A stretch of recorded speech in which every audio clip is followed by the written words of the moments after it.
Bueno, yo no soy tan teórico, ni tan genial, ni tan interesante como Jasper y Paul, pero tengo una ventaja y es que hablo en español. Entonces, esa es creo que la única ventaja que tengo respecto a ellos, que me han parecido interesantísimos y algunas pistas de lo que ellos han comentado se ven reflejadas en mi trabajo. Yo básicamente soy un tipo que hace películas. Me da igual que sean películas para el cine, que hago documentales para el cine, hago también series documentales para la tele, hago contenidos audiovisuales para muy distintos fines. Pero en cualquier caso lo que me dedico es a contar historias. Yo soy un contador de historias y ya está. No soy un ponente, así que lo siento, no tengo grandes habilidades en estas cosas de hablar yo. Yo lo que suelo hacer es hacer historias que cuentan algo, pero yo no estoy metido dentro de ellas. Pero sí que creo que es interesante que veáis desde mi perspectiva de gremio, de trabajador, que genera cosas que vosotros podréis usar en vuestro trabajo. Os puedo contar cuáles son qué cosas se desperdician, qué cosas se podían potenciar más, y todo hablarlo a partir de mi experiencia personal. Yo, francamente, no os voy a contar grandes teorías, os voy a contar mi experiencia particular y muy en concreto centrada en mi último trabajo, que es el Museo Arqueológico Nacional, que igual algunos de vosotros habéis visto. Yo me he encargado de ese espacio que da la bienvenida al visitante y también de las producciones audiovisuales de todo el área de prehistoria y también de otras producciones en torno al museo, como el making of y otras historias que ha habido en torno al museo. Vale. Entonces, todo esto va a estar muy basado en mi experiencia personal y en cosas tirando prácticamente a cosas muy prácticas. Primero de todo, yo quería, esta es la estructura de lo que vamos a hablar, de elemento audiovisual, dentro del discurso museográfico, el servicio de discurso museográfico, claves para la integración. Os voy a explicar un poquito cómo es el proceso de la propuesta creativa, el proceso de producción y algunas propuestas que tengo yo para que, por Dios, cuando hagáis proyectos, integréis de una manera más inteligente lo audiovisual. Vale, elemento audiovisual. Para mí es muy importante el definir primero de qué leches estamos hablando, porque estoy un poco desesperado cuando llaman a los del vídeo, ¿vale? ¿No? Entonces, que vienen los del vídeo, tal. Entonces, primero, es vídeo y es audio, que puede ser sincrónico, que puede no ser sincrónico, que puede... Bueno, primero vamos a definir de qué estamos hablando. Para manejar eso, me ha encantado, en la presentación de Paul, me ha encantado la capacidad que tenía para mezclar plastilina con Arduino. Bueno, pues primero tienes que saber qué puede hacer la plastilina, luego tienes que saber lo que puede hacer el Arduino y tener esa habilidad que tienen los niños para combinar eso. Nosotros lo primero que hacemos, este es un museo el arqueológico, cuando yo empecé a trabajar en él, que básicamente me encontré un espacio vacío. Lo primero que tenemos que tener en cuenta es que el vídeo es algo que está localizado en el espacio, ¿vale? El vídeo está aquí, físicamente está en un sitio, pero el sonido no. ¿Vale? Por ejemplo, cuando yo llegué al arqueológico, lo primero que veo es que se les ha ocurrido tapar el patio central, ya no hay ventanas, con lo cual acústicamente el museo es un espacio. Entonces, en cuanto a sonido, ya veo, vale, el sonido es uno. No es que los vídeos de prehistoria tengan cada uno su sonido, es que hay un sonido prehistórico, pero luego hay vídeos concretos, ¿vale? Entonces, tener en cuenta que cuando hablamos de vídeo, hablamos de audio y vídeo. El vídeo es algo que está en el espacio, el audio a no ser que le pongas... siempre que yo me encuentro con proyectos en los que la gente intenta delimitar eso. Dice, no, y hay inventos que cuestan un montón de dinero y no sirven absolutamente para nada, que seguro que habéis visto las duchas de sonido, las cortinas, todas esas cosas que se supone que el sonido es una cosa que está viva y que pulula por ahí y es como soltar un gato, no hay manera de decirle quédate aquí. Entonces, pensad que en cuanto al espacio, el vídeo es algo que está en un sitio, el audio es algo que está en todas partes, ¿vale? En cuanto a la forma, todo el mundo piensa, vídeo, rectángulo, ¿vale? Efectivamente, con lo que yo trabajo es un rectángulo, además es un rectángulo horizontal, ¿vale? Eso, en cuanto a vídeo, yo siempre trabajo como estáis viendo esta presentación es así y así. Podría haberlo hecho triangular, pero en realidad vosotros no estáis viendo esto, estáis viendo esto, ¿vale? Estáis viendo este rectángulo. Esto que parece que no estáis viendo, sí existe y se está viendo, ¿vale? Y más cuando eso está en oscuridad. De forma que tenéis que saber que, en cuanto a la forma, algo que es vídeo es algo que está compuesto de rectángulos, ¿vale? Que luego puede llegar a ser lo que sea, ¿vale? Pero que a la hora de empezar a pensar es como hacer una casa con ladrillos. Y dices, bueno, la casa ya veremos qué forma tiene, ¿vale? Pero tengo que saber que la unidad con la que estoy construyendo ese edificio son ladrillos, ¿vale? El sonido no tiene forma, el sonido está por ahí y ya está. Pero el tener en cuenta esta premisa de, vale, vídeo es un rectángulo, luego con el que puedo componer 100.000 cosas. Y de hecho, ya veréis, nosotros hacemos proyectos realmente extraños, pero teniendo en cuenta que el elemento, que el átomo con el que trabajamos es el rectángulo. En cuanto al tiempo, el vídeo y el audio, los dos están compuestos de tiempo y eso es lo que les diferencia de muchos otros recursos museográficos. La gráfica está ahí, el objeto está ahí, la iluminación, bueno, vale, puede estar programada, tal cual, pero está ahí.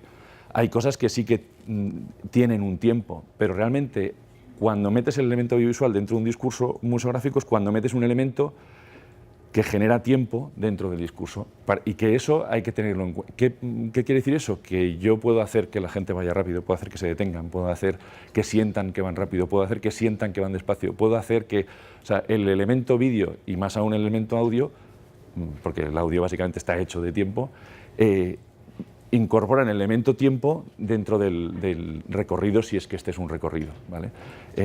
Y lo digo para que vosotros sepáis a la hora de, vale, cuáles son los ingredientes con los que voy a hacer yo este plato.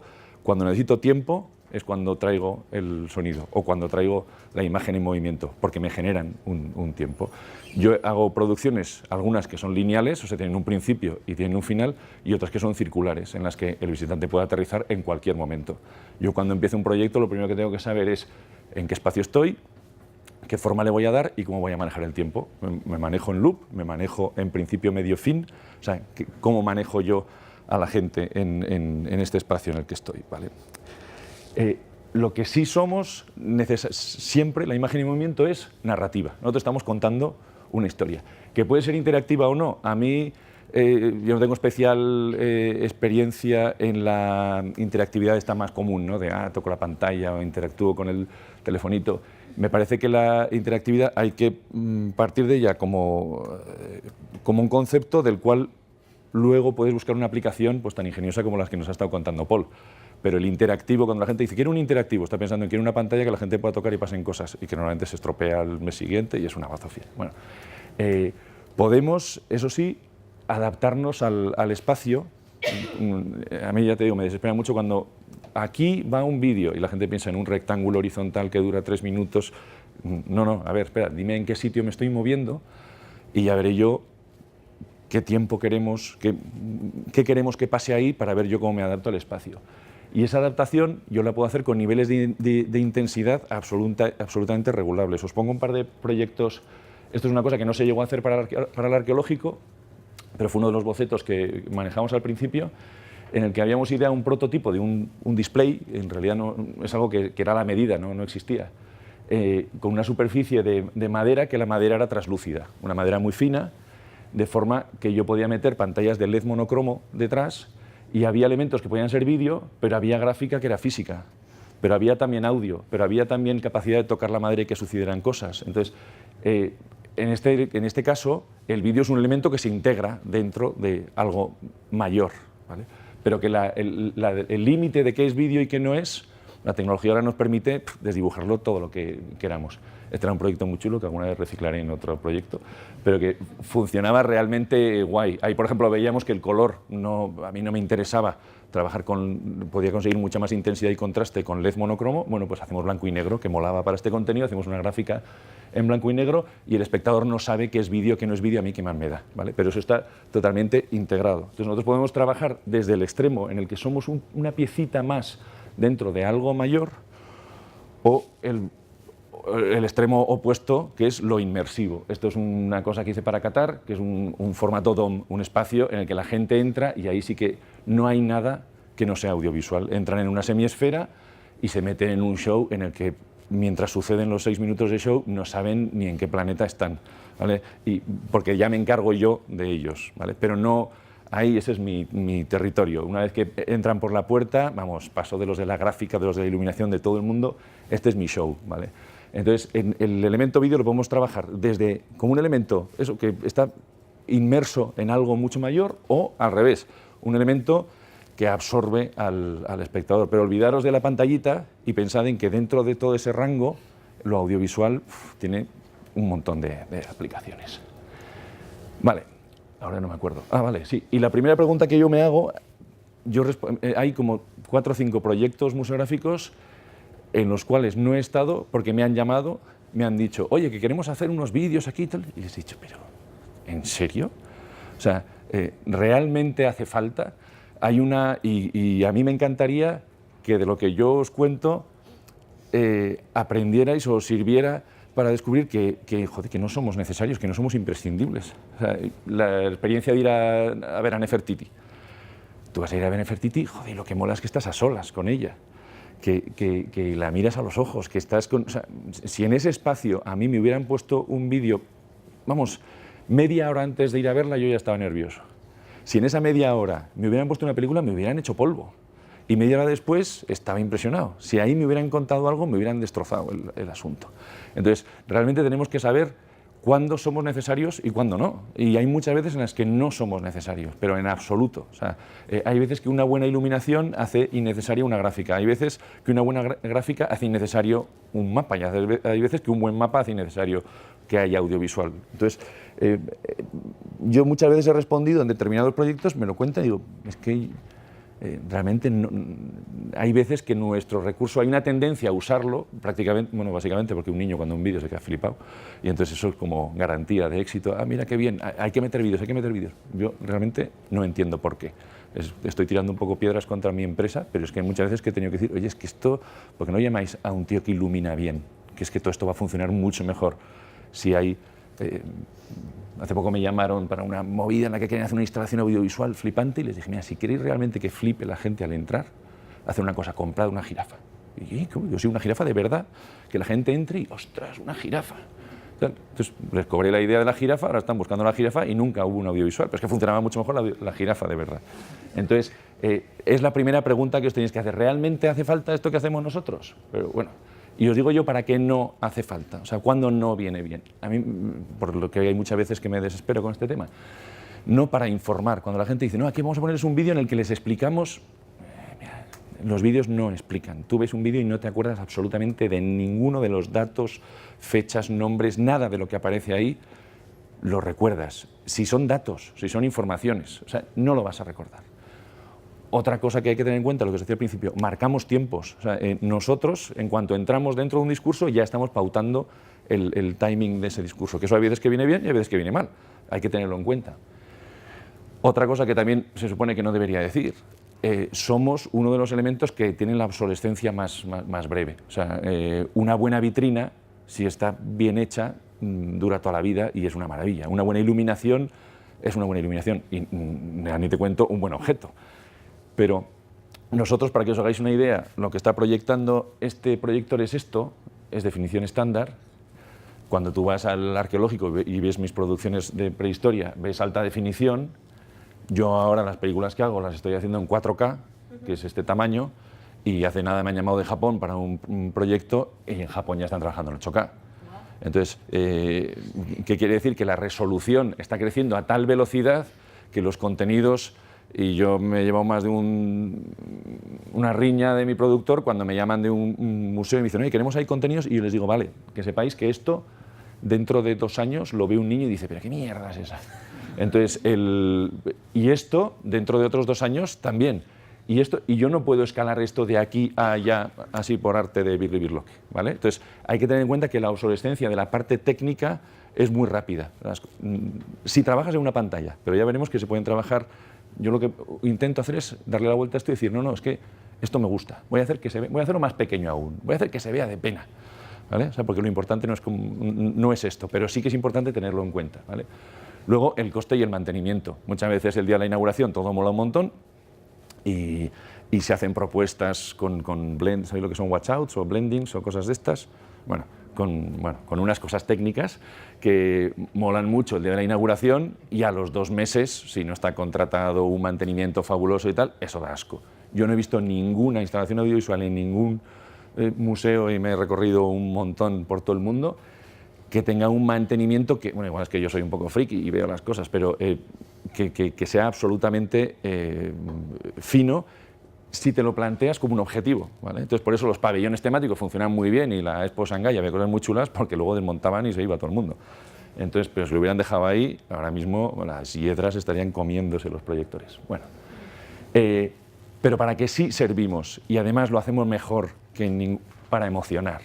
O sea, para emocionar, para que esas sensaciones que tú estás sintiendo te permitan evocar pues, un pasado o un futuro o algo que sucede en otro sitio o yo qué sé qué, para entender, para decir, ah, coño, o sea que esta piedra sirve para esto, o sea que esta diadema lo llevaba esta persona que sufría de esta tristeza. Pero estamos hablando siempre de emociones y de cosas que si además las contamos de forma audiovisual, la gente se va a emocionar con ellas y las va a recordar. Que básicamente es el meollo de lo que ha estado hablando Jasper. O sea, ¿por qué la gente se emocionaba con esas jarritas por las que se hizo esta acción de crowdfunding, de venga, vamos todos a comprarlas? Porque había una historia. Para mí eso es una historia audiovisual. Hay unas imágenes y hay una historia. Hay una historia que tiene un principio, un medio y un fin. O sea, toda esta historia del crowdfunding es una historia. Es la historia de, tenemos un objetivo, es que lo mismo, tiene la misma estructura que en Busca del Arca Perdida. Coño, estos tíos tienen esta vajilla fabulosa, nos ponemos si ese crowdfunding hubiera durado 6 meses, no hubiera triunfado. Nadie aguanta un suspense tanto tiempo, ¿vale? Entonces, necesitaba tener un final feliz. Si en vez de 80.000 euros hubiera costado 800 y se plantea como una meta inalcanzable y no consigues cerrar esa historia de la cual has planteado un reto, pero no consigues que haya un final feliz, y si además no haces que narrativamente tenga una coda final que es vamos todos a verlo, que es la típica coda final de toda la vida después del tercer acto, de todas las óperas, que yo llego aquí y triunfo y veo y disfruto y hay una catarsis colectiva porque además lo vemos todos a la vez y nos abrazamos. Entonces esa historia es una historia, ¿vale? Y está llena de emoción. Pues para eso es para lo que servimos nosotros, ¿vale? Pero siempre, y eso mucha gente que se dedica a lo mío lo olvida, al servicio del discurso. Para mi desesperación muchas veces el discurso es un rollo. O sea, no es que sea un rollo, es que no está planteado narrativamente de una manera interesante, ¿vale? Entonces, ¿dónde creo que nosotros somos, los contadores de historias, dónde somos útiles? Yo trabajo como a 3 niveles dependiendo de cada proyecto. Hay proyectos en los que yo he conseguido, y es un gustazo, y los proyectos lo notan un montón, entender que el museo es una película. Es decir, no es que yo haga películas para el museo, no, el museo es una peli, ¿vale? La gente lo que quiere es tener una experiencia en la que suceden una serie de cosas, en la que hay una catarsis, en las que yo luego salgo a la calle. Mira, yo cuando voy por la calle y veo a unos niños que han salido de una peli de karate y hacen guau, guau en el aire y tal, digo, esta peli es buena, porque estos tíos han salido con esta emoción de seamos karatecas, ¿vale? Eso es lo que nosotros buscamos, ¿no? Nosotros lo que buscamos es que la gente salga a la calle con una emoción que le viene de una experiencia, ¿vale? A mí, yo en algunos proyectos he trabajado como guionista del museo, aportando esa estructura narrativa, diciéndole a la gente, espera, ¿cuál es la emoción que queremos que llegue? Antes cuando hablaba Jasper de la visión, ¿no? Y eras tú el que hablaba del relax, ¿no? Y digo, joder, qué bueno tener en un proyecto lo que tenemos en las películas. Cuando yo empiezo una película tengo una sinopsis, pero tengo una sinopsis breve y a veces tengo un logline, que es una frase que yo escribo, que es la que quiero que cuando alguien ve mi peli y alguien le pregunta, oye, ¿y qué tal la película? Tiene que poder decirlo en una frase. Yo tengo que saber qué frase quiero que diga cuando acabe de ver la película. Entonces, nosotros, la gente que nos dedicamos a contar historias, aportamos en los proyectos. Yo hay veces que lo que hago es entrar diciendo, a ver, espera, ¿cuál es esta historia? Y hay veces que esa historia no requiere de ningún elemento audiovisual, lo que sí necesita es una estructura narrativa, cosa que muchas veces los discursos museográficos no tienen, ¿vale? Ese es a mí lo que más me gusta de mi trabajo. En otros proyectos lo que hago es, ya existe, ¿vale? Ya hay alguien súper listo y más listo que yo, que ya ha escrito ese discurso, que ya tiene una estructura, pero que hay momentos en los que dice, oye, mira, yo quiero que aquí pase yo que sé qué. El caso del arqueológico es un caso muy claro y en el que yo disfruté un montón porque me dijeron, oye, mira, nosotros queremos que la gente que viene de la calle Serrano, que es un follón y coche, pibe, y los turistas que vienen de, ostras, las maletas, el avión, tal, y vienen de un mundo acelerado y de calor y a la mañana han ido de compras o por la tarde van a ir de compras o yo qué sé, y queremos que haya un espacio de transición en el cual antes de empezar a ver qué es lo que el museo les cuenta,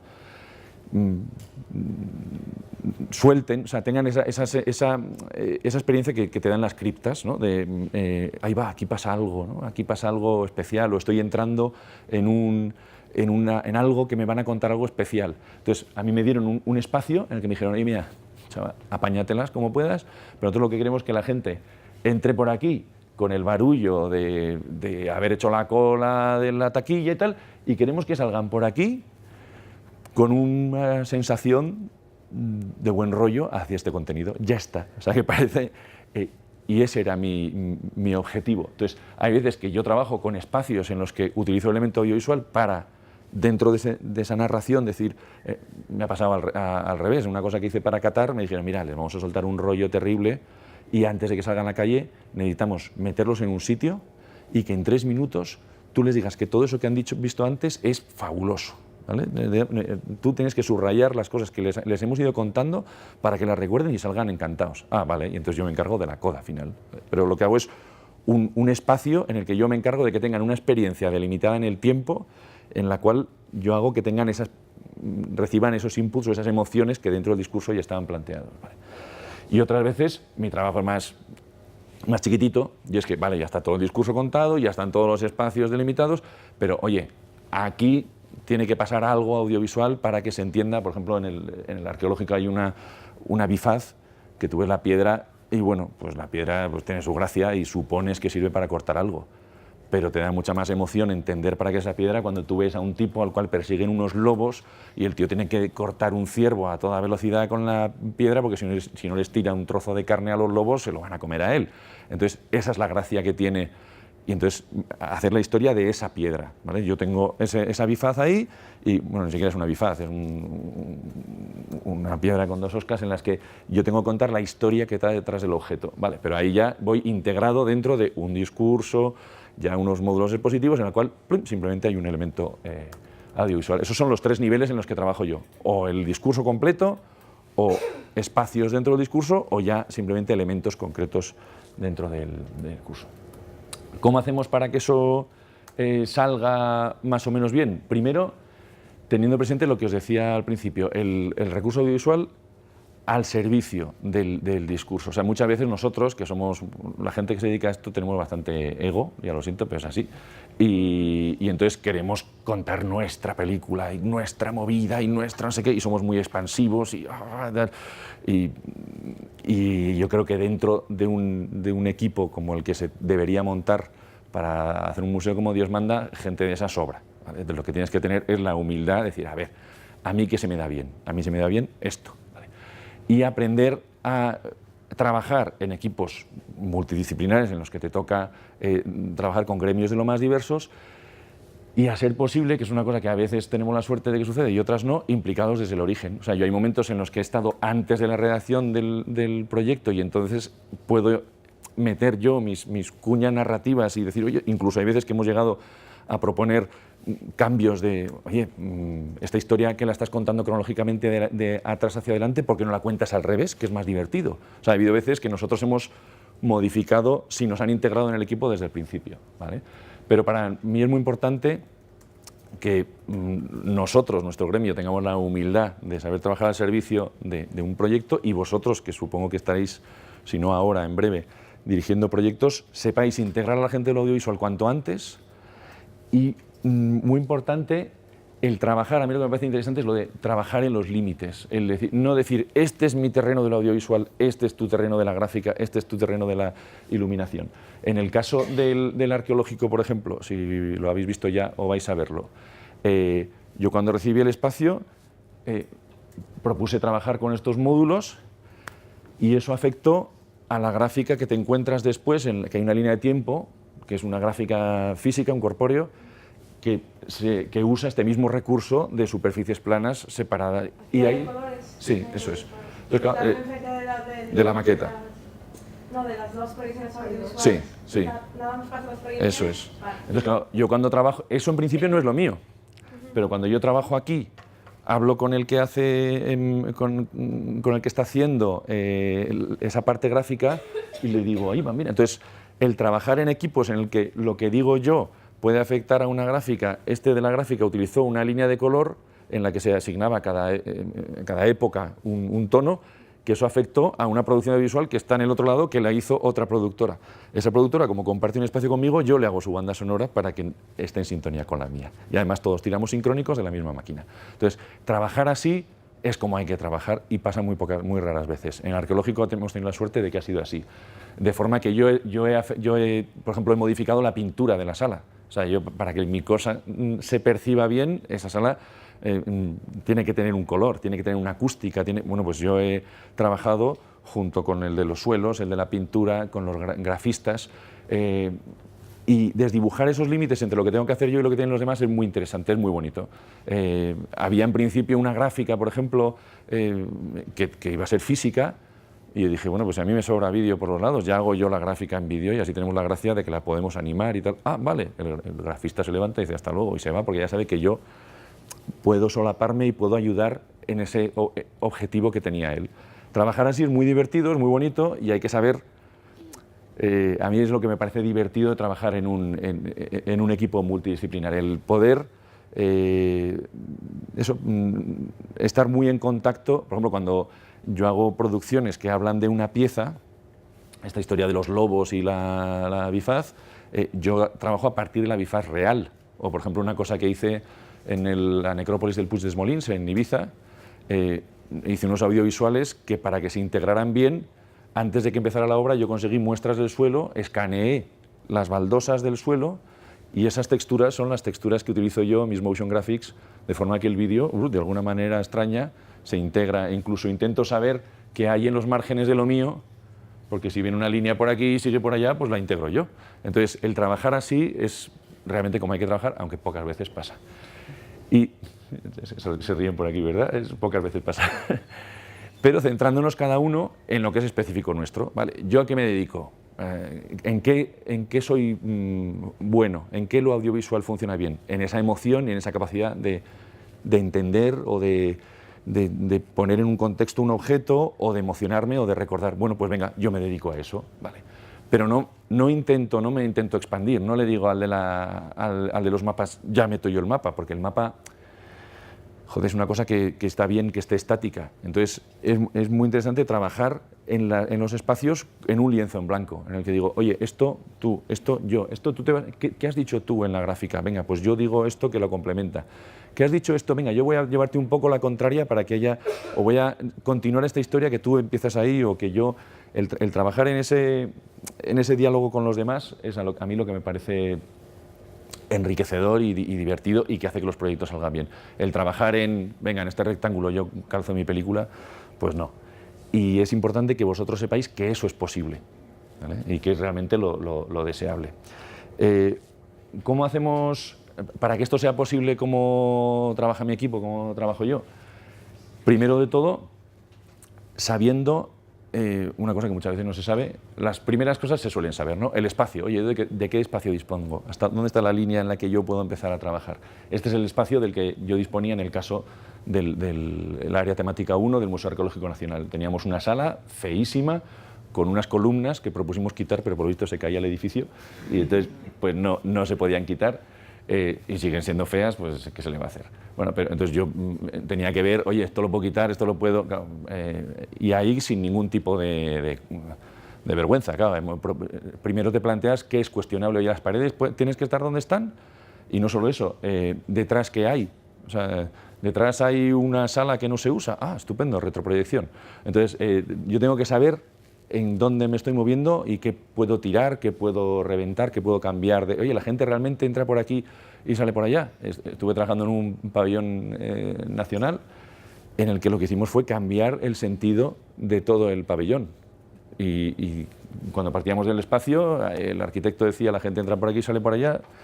Yo lo vi y dije, es que narrativamente esto no tiene sentido. O sea, no tiene sentido si... Y nosotros lo que hacemos es partir del espacio, ¿vale?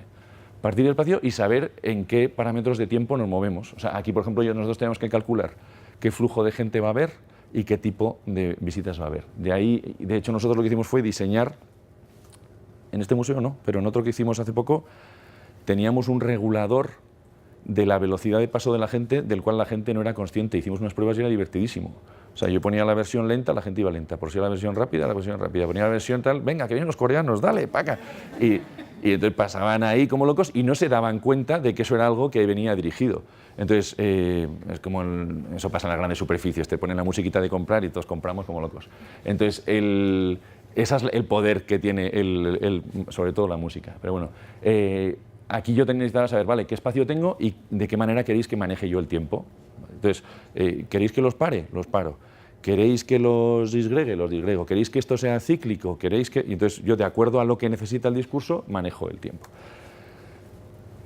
Muy importante, es que el contenido... me ha hecho gracia que cuando ha estado hablando Paul, hablaba de todas las posibilidades, de todos los aparatitos, y a veces por su emoción se le olvidaba contar para qué leche sirve eso. O sea, a mí hacer circuitos con plastilina me parece muy divertido, si consigo algo con ellos, si consigo que eso, estoy seguro de que sus proyectos está, vamos, más que presente, porque de hecho habéis fijado que todo giraba en torno a un objeto o algún contenido que tenía que ver con la actividad, pero nunca nos podemos dejar fascinados por el medio para olvidar el fin. Y el fin muy pocas veces está definido claramente. O sea, y además siempre es lo de, no, queremos que todo el público tenga todas estas experiencias, saque todas estas... No, mira, una cosa que hay que aprender y me parece muy interesante que los dos tomaban siempre referencias más casi del marketing que de la museografía tradicional, es, oye, plantéate un objetivo claro, ¿vale? ¿Tú qué palabra quieres que digan al salir de aquí? ¿Vale? Que es lo que pasa con los anuncios de coches, básicamente, ¿vale? Yo lo que hago es, a partir de que me digan, oye, mira, yo quiero que la gente salga de aquí teniendo la sensación de que le ha pasado algo, de que está entrando en un lugar especial. Ah, vale, pues ya está, ya lo tengo claro, pues venga, es como me gusta conducir, pues me gusta la arqueología, ya está.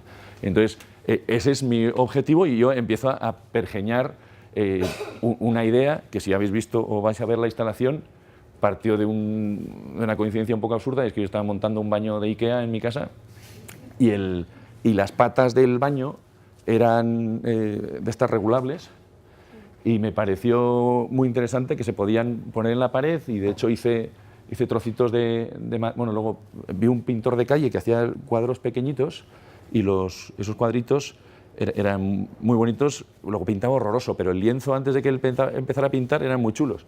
Y entonces luego hacía unas marinas de estas horrorosas, pero el marco y la textura del papel era una preciosidad. Y entonces pensé, coño, la combinación del baño de Ikea y este tío, antes de que empiece a pintar, hace algo chulo, ¿no? Entonces empecé a hacer pruebas de madera con tela, y tú ves esto y dices, ¿pero esto es audiovisual? Sí, claro. La gracia era, hay una cosa que no he puesto aquí, porque aunque ellos han tenido el valor de hablar de dinero sin parar, yo aquí no lo he puesto, y es cuánto me puedo gastar en esta movida, ¿no? Y aquí me dijeron, muy poco. Ah, vale. Y entonces, un espacio muy grande, un objetivo como súper ambicioso, de queremos que esto sea súper cool, y 4 duros, básicamente. O sea, pero 4 duros. O sea, esto nos lo ha hecho un tapicero, un tío que hace butacas, ¿vale? Y la forma y el proyecto original, cuando yo vi el espacio, dije, bueno, esto voy a necesitar unos 32... El proyecto en el que había estado yo antes eran 32 proyectores sincronizados, y aquí hemos hecho un espacio mucho más grande solo con 6, y sin mantenimiento, baratísimo. Bueno, la cuestión es empezar a pergeñar algo teniendo en cuenta siempre esto. Aquí en el caso del museo, ¿qué es lo que hice? Generar como un lienzo compuesto de un montón de lienzos, y sabiendo las posibilidades que tienen los proyectores, voy a generar una imagen muy grande que la gente va a percibir como un montón de imágenes o una sola imagen, según la distancia a la que te pongas. Tú vas a decir, ahí va, son como cuadros que se mueven, pero lo voy a hacer con 4 duros, con 3 proyectores, encima no los mejores, para que los proyectores no tengan que tener la capacidad de solaparse, que es una cosa que hace que el proyector coste el doble. Lo que voy a hacer es generar una línea imaginaria que la gente no va a ver, de forma que un proyector se encarga de esto y otro proyector se encarga de esto, pero sus imágenes nunca se pisan, con lo cual puedo utilizar proyectores baratos. Entonces, es empezar a pensar, sabiendo lo que te permite la tecnología, en algo que a mí me gusta un montón el concepto, luego por ahí lo he metido, de low technology, de, joder, vamos a hacer bricolaje con estas cosas que tenemos con Arduino. Se hacen cosas divertidísimas. O sea, yo he hecho cosas con Arduinos y con gestores de movimiento y tal, y cuestan, ya habéis visto, 50 céntimos. La idea es conectar esa tecnología con ideas que estén siempre al servicio del objetivo. Vale. Entonces, en este caso, nosotros lo que hacíamos era una instalación que en cuanto a contenido tenía que tener varios niveles de lectura. De hecho, normalmente hay como uno que es el más habitual, el del 90% de los que pasan por ahí, que es ¡uy, qué guay! Y ya está. Entonces, que no está mal, o sea, porque yo estoy encantado, podría ser ¡uy, es una mierda! Entonces, que pasen y digan esto es cool, ya para mí, objetivo conseguido. Pero si además resulta que quieren empezar a bucear dentro de esa instalación, los contenidos están hechos por o supervisados por el director del museo, el presidente de la Academia Española de Arqueología, 2 historiadores, y ha llevado escribir el guión de esa instalación 1 año y medio de trabajo en un equipo en el que estábamos 12 personas solo de contenidos. ¿Por qué aquí está esto y por qué aquí está esto y qué relación hay entre esto y esto y entre esto y esto? Tú puedes sentarte, o sea, hemos calculado, la instalación dura 6 minutos. Para entenderla tienes que mirar 6 minutos fijamente a cada una de estas, luego 6 minutos aquí, 6 minutos aquí, tardas unos 2 meses en entender qué leches está pasando ahí. Entonces, y ese nivel, esa profundidad de lectura, igual algún friki lo consigue algún día, pero lo que sí que hacemos es ser tan exquisitos en los contenidos como para que si efectivamente algún psicópata se sienta ahí y empieza a ver si esto sucede en la misma época en la que sucedió esto y si esto tiene relación de causa-efecto con esto y si por qué esto va después de esto o qué tiene que ver que aquí alguien escabe, aquí un ojo mire y aquí una mano escriba.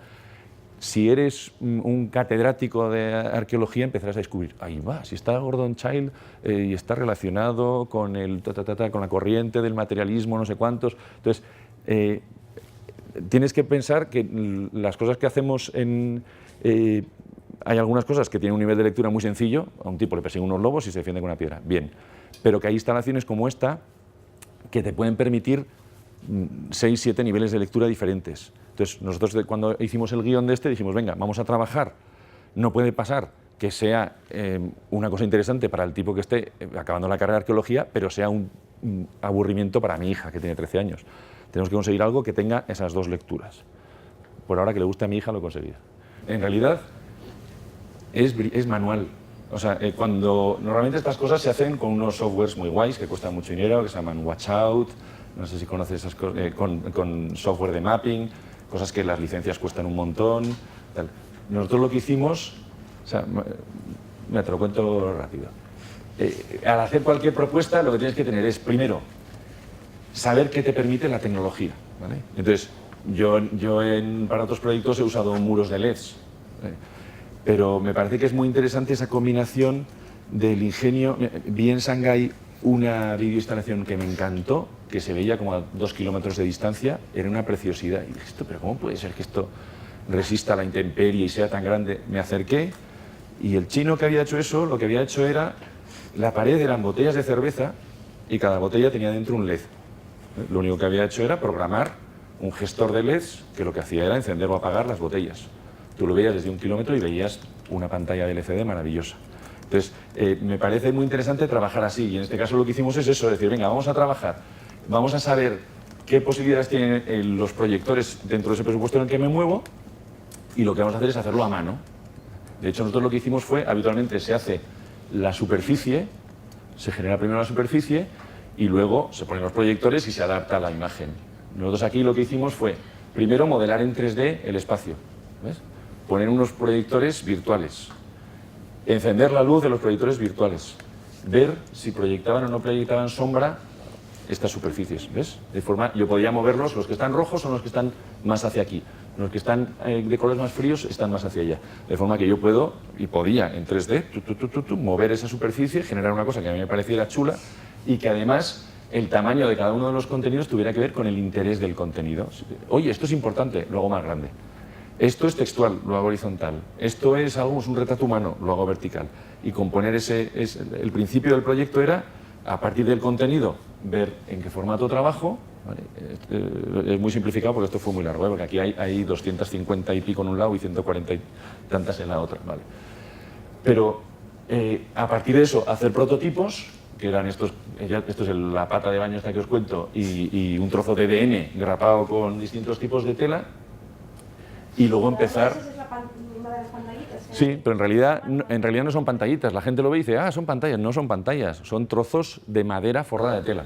¿Qué tela es la que sale ahí? No, es que esta pues puede ser un lienzo Velázquez, pero es que hice como 10 o 12 pruebas. Esta foto no sé de cuál es. O sea, yo lo que hice fue pruebas de un montón. Una cosa que yo hice es, decía, la imagen se va a ver mal, necesariamente, porque los proyectores son una mierda y porque esto se va a ver mal. Bueno, vamos a hacer una cosa, voy a poner una tela muy rugosa, con mucha textura, con mucha trama, para que intencionadamente esto tenga baja definición, y la baja definición no es mala de por sí. O sea, lo que vemos, los iconos que vemos en los móviles se ven de culo, pero estamos encantados y les damos con el dedito y nadie se queja. Entonces, nosotros lo que hicimos fue generar algo que supiéramos que la experiencia iba a funcionar, aun cuando la tecnología que estamos usando era muy de andar por casa. Entonces, esa es la forma. De hecho, nosotros lo que hicimos para abreviar el proceso fue instalar primero los proyectores. Yo generaba un espacio virtual en 3D y proyectaba sobre la pared un puntito, que además le ponía una flecha con un texto que ponía taladre usted aquí. Iba un tío con un taladro, un señor que no sabía de qué coño estaba pasando ahí, y sabía exactamente dónde iban todos los agujeros. Entonces, una mezcla de tecnología muy guay, pues que yo tenía escaneado en 3D el espacio, tenía hecho en AutoCAD todo al milímetro, tenía calculada la sombra, pero todo eso es simplemente saber hacer, no es dinero, es tiempo y dormir poco. Pero tener ingenio para pensar, oye, vamos a ponérselo fácil al señor del taladro, vamos a ponérselo fácil al señor del que va a poner las grapas. Entonces, por el lado de lo físico, éramos así de cutres, pero yo estoy encantado, porque es como la plastilina esta, me encanta eso. Y creo que es hacia lo que está tendiendo todo y hacia lo que deberíamos tender. Esto de triunfar, porque es que he puesto un interactivo de 42 pulgadas, me parece la cosa más de pueblo que pueda yo imaginar. O sea, entonces, tienes que ver qué es lo que quieres conseguir y, bueno, vamos a ver de qué manera ingeniosa conseguimos esa emoción o esa sensación o llegar a ese contenido. ¿Vale? Y para eso, a mí el concepto de utilizar la combinación de alta tecnología y muy baja tecnología me parece interesantísimo. Ya habéis visto las cosas de las que ha hablado Paul, pues de los textiles. Bueno, luego os voy a enseñar unos stories. Yo hago los stories con mi hija chiquita, porque yo dibujo muy mal, y vais a ver cómo los hace ella. Bueno, pero en cuanto al contenido, ahí sí, porque eso es una cosa importante y que cuesta lo mismo hacerlo bien que hacerlo mal. Éramos absolutamente minuciosos al microscopio. O sea, cuando sale una imagen tiene un sentido exacto el que salga esa imagen. Hasta un punto en el que, francamente, yo espero no volver a trabajar en un proyecto arqueológico en los próximos 5 años, porque no quiero oír hablar de arqueología durante un tiempo, porque el nivel de precisión era absoluto, no solo en eso, sino en el resto de en todas las producciones que hemos hecho. Vale, bien. El nivel de precisión, para que os hagáis una idea, para el Puig de Molins, esta necrópolis de Ibiza, había una secuencia en la que tenía que salir 3 segundos un podenco ibicenco. Contactamos con la Asociación de Creadores de Podencos Ibicencos para que nos dieran el podenco perfecto, que era exactamente el que existía en la época de los fenicios. Conseguimos el puñetero perro para ponerlo en un rodaje, y cuando ya estamos rodando nos explican que es un tipo de perro que no se está quieto, o sea, y que no le puedes decir ¡quieto! No. Entonces, con lo cual estamos trabajando con una fiera salvaje que ataca a los extras y que, un bicho rarísimo, con el que rodamos 2 días para que luego un experto, aún más experto en podencos y ibicencos, nos diga que no, que la trufa del perro es demasiado clara y no es exactamente la de los yacimientos, no sé qué, con lo cual tenemos que buscar otro perro después de habernos casi matado por el anterior. Lo mismo con un erizo, es que muchas cosas. En esa historia de los perros y del tipo, si os cuento todo el backstage de esa producción, o sea, compramos hormigas por internet para poner, venden hormigas, mentira. Y entonces, compramos el ciervo y le pegamos un tiro. O sea, pero tenía que ser el ciervo exacto de determinado tipo, de tal cual, es complicado, y solo había en Canadá. Bueno, la cuestión, o cómo hacer para que este proceso, desde el principio hasta el final, y hago un repaso rápido, funcione más o menos bien. No tengo ni idea ni cuándo tengo que acabar, ni qué tiempo llevo, bueno, me da igual. Ah, sí, pues nada. Esta imagen que está aquí de fondo la tengo guardada aquí en el escritorio. El título es 30 razones para odiar la arqueología. Estos son de mi ordenador, solo un fragmento de las carpetas de entrega de másters de un trabajo. Yo cuando trabajo, yo también hago publicidad. Cuando trabajo para, yo qué sé, hago cosas para Endesa. Cuando trabajo para Endesa, hola, toma, aquí tienes el máster. Uy, cambia esto, esto y esto. Ah, muy bien, versión 2. Entonces, me pagan y me voy. Súper guay. Entonces, ese es el proceso al que yo estoy acostumbrado. En un proyecto como el arqueológico, y me parece bien, y creo que tiene que ser así, la interlocución entre el equipo de audiovisual y el equipo de museografía tiene que ser absolutamente fluida desde el principio hasta el final, para que eso, para que no haya una entrega de producto y no haya sorpresas ahí. Nosotros para eso hemos ido desarrollando, porque llevamos años trabajando. Yo trabajo sobre todo por una empresa que se llama Empty, que no sé si conocéis. Sí. Bueno, pues trabajo mucho con Empty y gracias a Dios en el tiempo que llevamos trabajando juntos hemos desarrollado herramientas que básicamente son las de toda la vida, de Dropbox y WeTransfer y todo lo que todos conocéis y el Drive y tal, pero bien gestionado. Habitualmente el Dropbox es un sitio donde la gente sube cosas, pero no se sabe cuál es la definitiva, ¿no? Nosotros, en un proyecto, desde lo primero que hacemos es, y de hecho afecta a nuestro presupuesto y a nuestra forma de trabajar, es primero saber, oye, al otro lado, ¿quién está?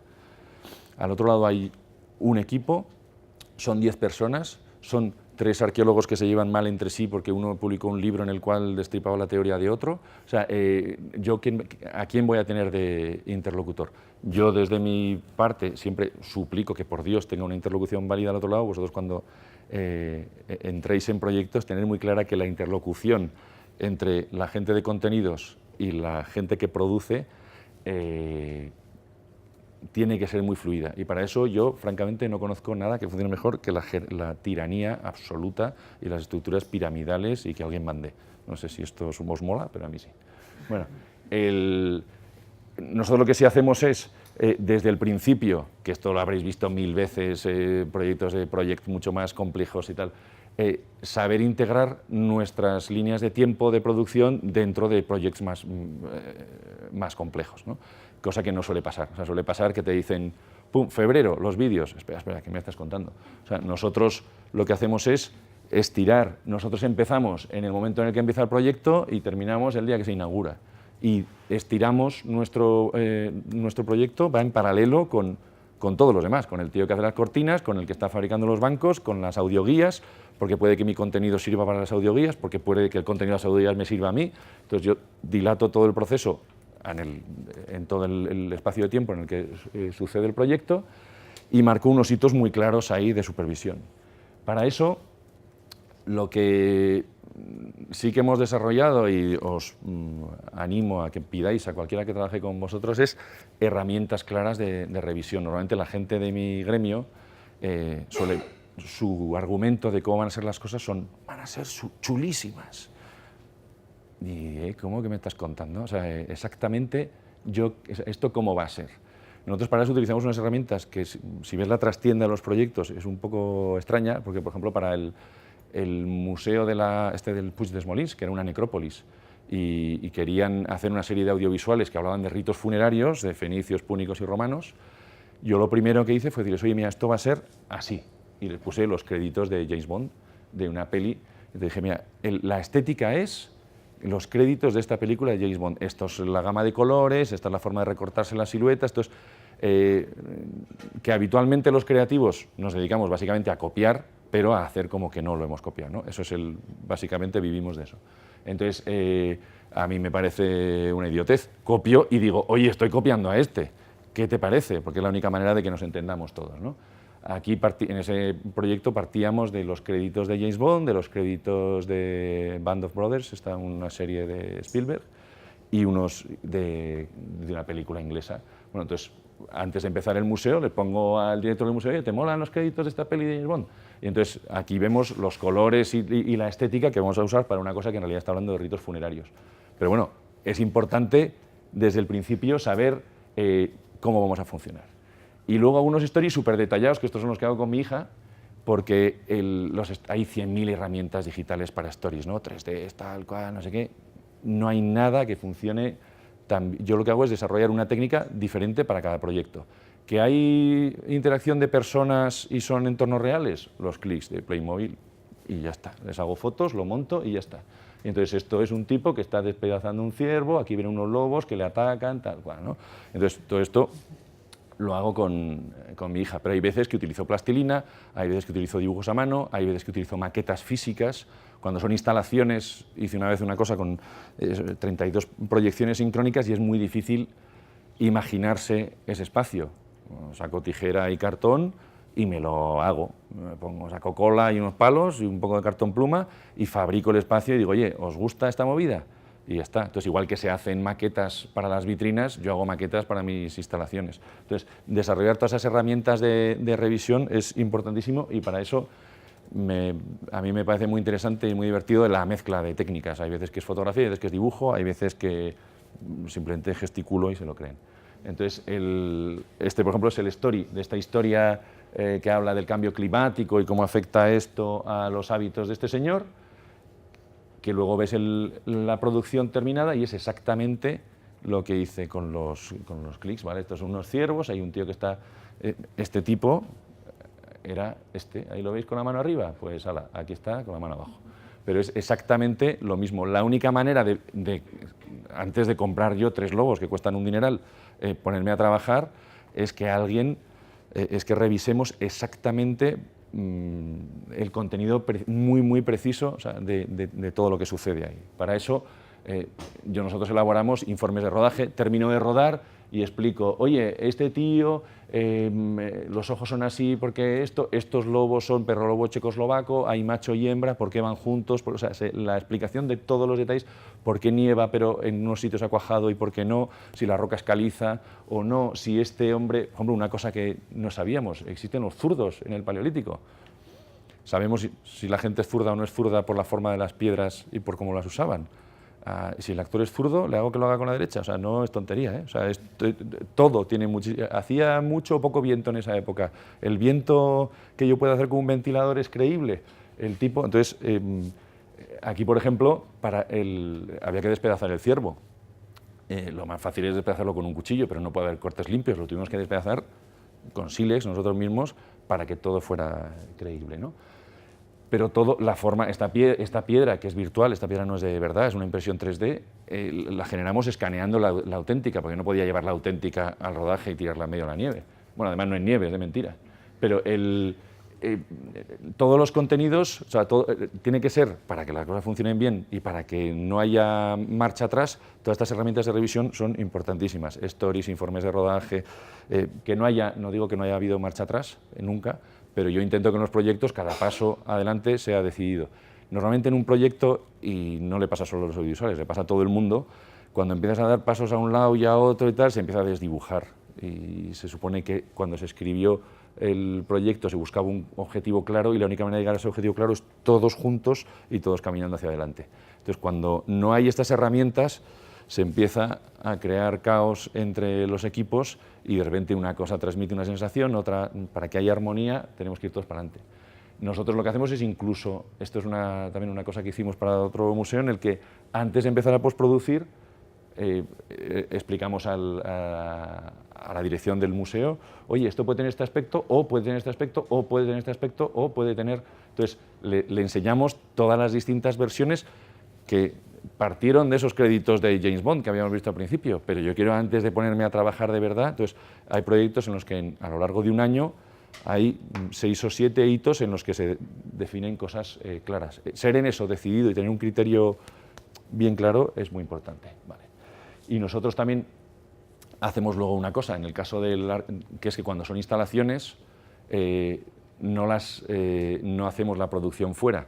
Una cosa un poco extraña es que yo siempre pido que me dejen ese sitio para mí solo durante X tiempo. O sea, yo hago el ajuste, de hecho, toda la pospo de esta instalación no está hecha en el estudio, está hecha ahí. O sea, yo lo que hago es llevo mis máquinas ahí, conecto mis máquinas a los proyectores, llevo a mi gente ahí y nos sentamos ahí y incluso el músico que compone la banda sonora toca ahí para que la acústica del espacio y no sea la de su estudio, que es maravillosa, tiene que ser la acústica de ese sitio. Para ver cómo funciona la acústica mientras estábamos de obras, la única manera de hacerlo era trabajar de noche. Entramos a la 1 de la mañana y nos íbamos a las 8 de la mañana para poder trabajar en silencio. Entonces, pero que el ajuste sea in situ para mí es importantísimo. Vale. Y termino, si no me acuerdo, vale, con 4 consejos, que como no veo, me habéis puesto el reloj bien grande, pero no me acuerdo cuándo tengo que acabar. Bueno, primero, para mí es muy importante que entendáis que el museo es una peli, o yo así lo veo, o sea, es una historia, ¿vale?, que tiene que ser contada. Pero puede que eso además nos lleve a decidir que no necesita tener audiovisuales en absoluto, pero sí es importante saber que narrativamente tiene que funcionar como una peli. Y además por una cosa, y que no se tiene en cuenta, y es que nuestros espectadores sí que lo van a contar de forma audiovisual. O sea, una cosa en la que yo tengo mucho cuidado es, esta gente que va a estar aquí lo va a contar haciendo una foto con el smartphone, poniendo un texto de 140 caracteres y diciendo algo. ¿Cómo hago yo para ponérselo a huevo?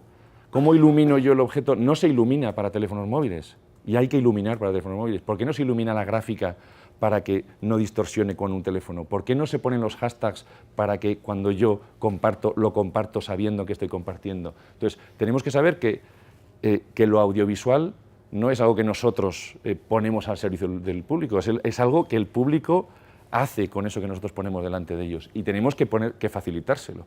O sea, hay un sitio en el arqueológico en el que hay unos cuernos enormes de un uro, que si te pones delante, en la foto es buenísima, porque te ven los cuernos así.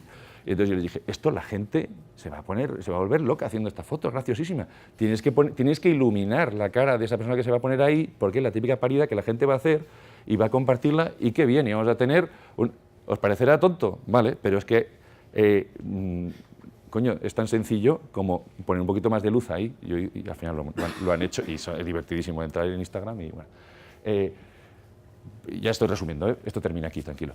El tema para mí muy importante de desdibujar el límite entre lo que es audiovisual y lo que no es, y lo que no es, y hacer propuestas, le llamo mestizas, pero no sé cómo llamarlo, en el que lo audiovisual sea, yo esté metido en un equipo en el que estoy hablando con el de los materiales, estoy hablando con el del discurso, estoy hablando con el de la gráfica, y mezclar es lo que para mí funciona bien, para que el espectador sienta la experiencia como algo, algo en lo que se sumerge. Para eso yo tengo que integrarme dentro de algo, ¿vale? Y ya lo último, que lo han comentado los predecesores y para mí es importantísimo, que los objetivos estén claros, cosa que muy pocas veces pasa, ¿vale? Normalmente partimos a partir de un programa, un tocho así. Yo trabajo en publicidad y a mí en publicidad me dan un briefing, ¿vale? Me dicen, oye, mira, lo que queremos es vender este coche y lo que queremos es que la gente piense que este coche le da estatus, o este coche le va a hacer feliz, o este coche le va a darle armonía a su familia, y ya está. Y para eso hay una regla en el marketing que no se usa en los museos, se trabaja a partir muchas veces desde el contenido hacia el espectador. En publicidad yo no trabajo así, en publicidad yo trabajo desde el espectador hacia el contenido. Cuando nosotros hacemos un anuncio de un coche, yo no tengo ni idea cómo es ese coche, ni me importa, me da igual. Yo lo que necesito es saber qué quiere la gente. ¿Tú quieres armonía? Este coche es armonía. ¿Tú quieres seguridad? Este coche es seguridad. Entonces, tenemos que saber, esa gente que está entrando ahí, ¿qué quiere? ¿Quiere entender su historia? ¿Quiere fascinarse con objetos bellos? ¿Quiere sentir paz? ¿Quiere sentir que es pequeño dentro de un tiempo largo? ¿Qué anhelos tiene cuando entra ahí? Y nosotros normalmente no se tiene en cuenta cuando se hace el programa. La historia que yo le voy a contar tiene mucho más que ver con cómo está él que con ese contenido que se supone que yo le quiero transmitir. Y eso yo lo tengo presente en mis películas, en mis spots, y hay que tenerlo presente en los museos. Esa persona que está ahí, ¿qué necesita? ¿Qué anhela? ¿Qué le podemos dar para hacerle un poquito más feliz? ¿Qué historia le tenemos que contar? Y básicamente ese es mi sabio consejo de hoy. Bueno, y creo que no había más. Ah, fin, ya está. Bueno, pues eso.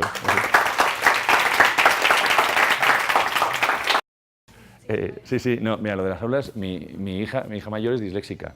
Todo lo que aprende lo aprende a través del vídeo, pero no a partir de visionar vídeo. Ella ve vídeos, los corta, los pega, los rompe, los hace vídeos a partir de fotos, hace vídeos con el teléfono, cosa que hace cualquier chaval.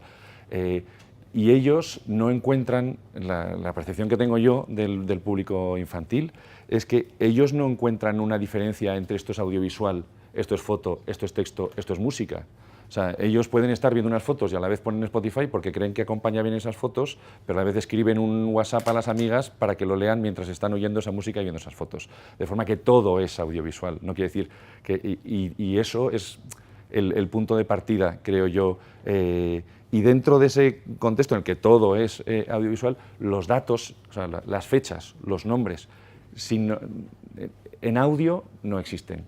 No sé qué, fue en 1946, ni idea, o sea, ese año o lo veo o no sé qué, por lo menos un crío. ¿Vale?